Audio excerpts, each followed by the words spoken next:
We are the restaurant brokers, and we sell restaurants. We started the nation's largest restaurant brokerage firm over a decade ago. Atlanta, Georgia was our starting point, but our brand is spreading nationwide. We define restaurant brokerage and help buyers just like these.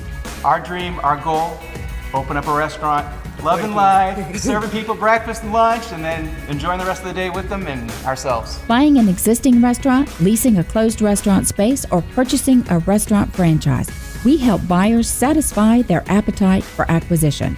I'm part of a husband and wife team with this fella. Working with my wife has been a lot of fun. The ultimate goal for everybody here is to make this work. And because we have different strengths, we bring different angles to the deal. The process begins with our powerhouse website, WeSellRestaurants.com, where buyers sign online confidentiality agreements and browse restaurants for sale. Then we send buyers undercover to check out a restaurant and decide if it's the right one for them.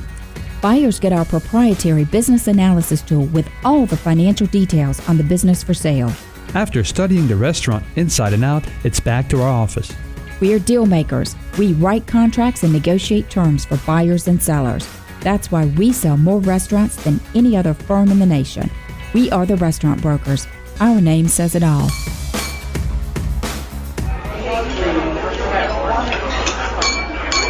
That sound means you're back on the air with the Restaurant Brokers, Eric and Robin Gagnon, and today we have been talking with some great lending resources and really how lending is the key to expansion. Different entities help you get to that end game.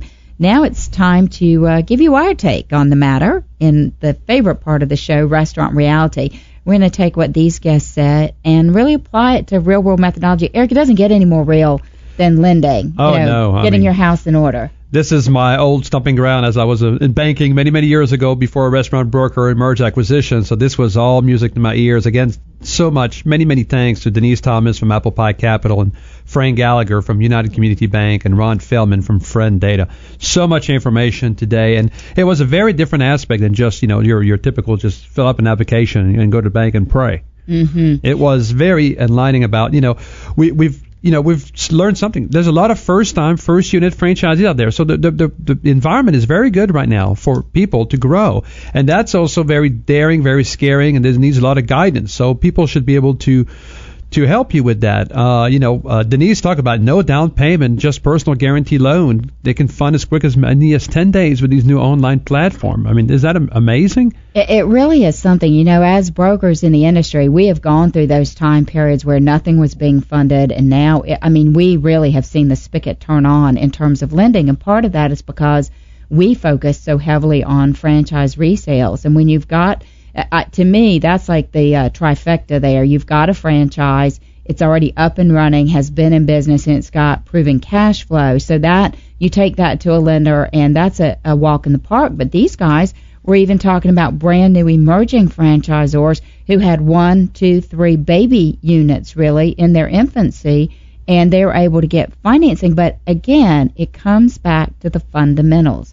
What does the package, that all-important package, look like? Are the assumptions? I do a lot of work with folks who are submitting business plans, and I cannot tell you the number of times a business plan will get kicked back because the underwriter will say, got the numbers, they look good, what are the underlying assumptions? You've got to be able to, you can't just put it in a spreadsheet. You got to be able to say, okay, it's going to be 150 covers at night at an average price point of this, and justify that those numbers make sense on every other element of the business plan.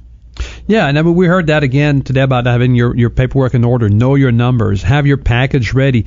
And I may replay this in our office every day, Robin, when people come to our office about, hey, I just forgot one piece of document. I got all my application to the bank, but I'm going to get in my tax returns in a couple of days. No big deal. Well, we heard today from Frank, and I think it says, hey, for you it's 1 day. For us, it's at least 5 days. So no wonder you're surprised at 3 months down the road. So I'm ready to close. What's the problem?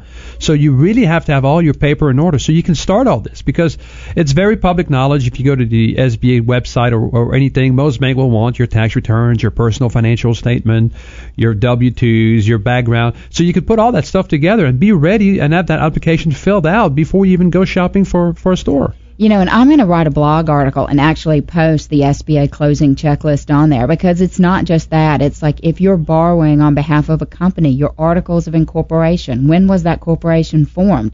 Is that something, you know, you threw together a corporation 7 years ago and your ex-wife is still on it? You got to clean up that side of the house as well. So all that is part of the financial wherewithal that goes in. They want to understand that your corporation is in good standing, that all the officers and members or whoever is a part of that still involved and engaged with the business. Maybe you start a new one if you have to, right? Start a new one. But all those pieces and parts have to come together. And it is hard work. There's no two ways about it. The reality is the money's there. They all said it. The money is there, and we're seeing it. The deal money is flowing.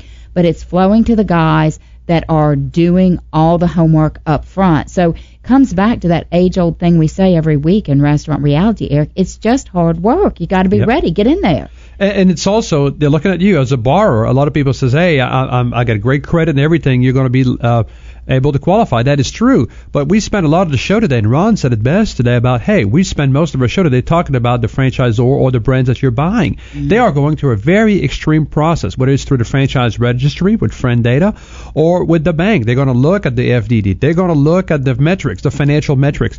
How many stores have they closed? How many stores have they opened? So great news. Probably McDonald's, Subway's, Taco Bell, Pizza Hut all qualify. Now, the flip side of this is you're new to the business, you may not qualify to buy one of these brands. So it's finding the right amount of your experience as well as the right brand for you that will qualify for that.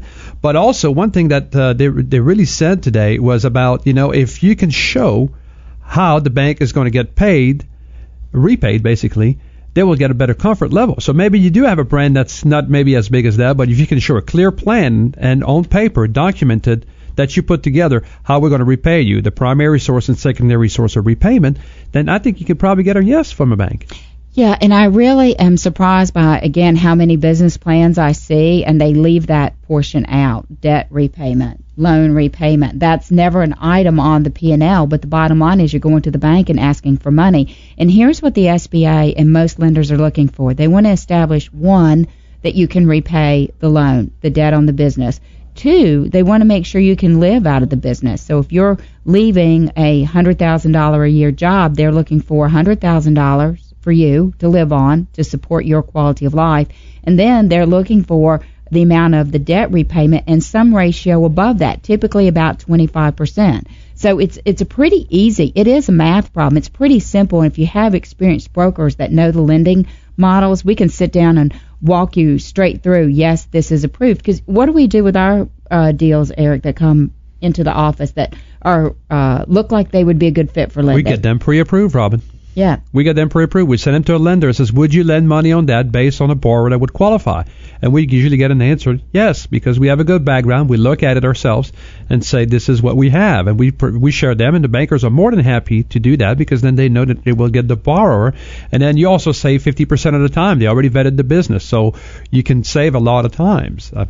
I think that's true, and I cannot stress how important that is when you see a listing advertised on WeSellRestaurants.com and it says SBA lender approved. That means it's already gone through that process. So I tell people it's almost like a marriage. So we've got the business, it's all right, everything's correct. We just marry that with a borrower, and provided that the borrower meets minimum requirements, and you know, and we talk about this in Appetite for Acquisition. For heaven's sakes, don't start looking at buying a restaurant until you have pulled your credit using one of the free credit resources that are out there, and make sure there's nothing. I just had a borrower a couple of weeks ago say, oops, the franchise pulled my credit and they found a little boo-boo out there. My ex-wife had a card under my name, so I had to clean that up. So the franchise will pull your credit before you can even buy.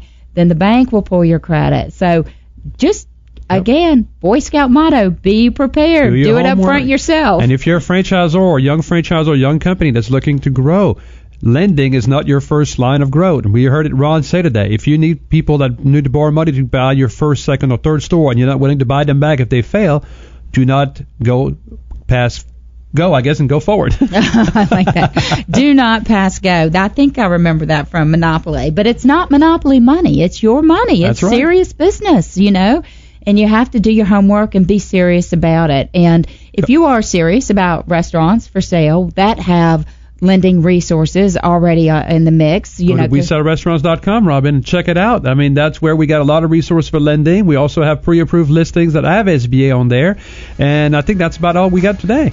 Yeah, and our website, there's also a tool you can download, a free book on just how you can get funding resources. Everything can be found online at WeSellRestaurants.com. Do me a favor this week. Take a minute, like us on Facebook at Facebook.com/WeSellRestaurants. Give our Twitter handle a follow @SellRestaurants, or visit us on LinkedIn. We'll be right back with you next week.